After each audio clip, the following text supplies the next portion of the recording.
ઘણા વર્ષો સુધી વિવિધ ધર્મો અને આધ્યાત્મિક માર્ગોના અભ્યાસ કર્યા પછી એક મહત્વપૂર્ણ સત્ય સમજાય છે કે આ સમગ્ર સૃષ્ટિમાં એક વિશાળ, અદ્રશ્ય અને શક્તિશાળી ઉર્જા વ્યાપ્ત છે.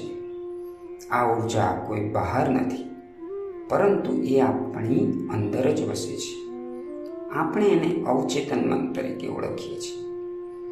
આપણે રોજિંદા જીવનમાં જે વિચારો કરીએ છીએ, જે કલ્પનાઓ કરીએ છીએ અને જે ભાવનાઓ અનુભવીએ છીએ, તે બધું આ અવચેતન મન પર અસર કરે છે. અવચેતન મન ખૂબ જ શક્તિશાળી છે. તે આપણા વિશ્વાસોને હકીકતમાં ફેરવી શકે છે. જો આપણે સકારાત્મક વિચારીએ, વિશ્વાસ રાખીએ અને પોતાની અંદરની શક્તિ પર ભરોસો કરીએ, તો આપણે જીવનમાં મોટી સફળતા મેળવી શકીએ છીએ. પરંતુ જો આપણે નકારાત્મક વિચારોથી ભરાઈ જઈએ, તો એ જ શક્તિ આપણને પાછળ ખેંચી શકે છે. એટલે જ જરૂરી છે કે આપણે આપણા મનને સમજીએ અને એને યોગ્ય દિશામાં ઉપયોગ કરીએ.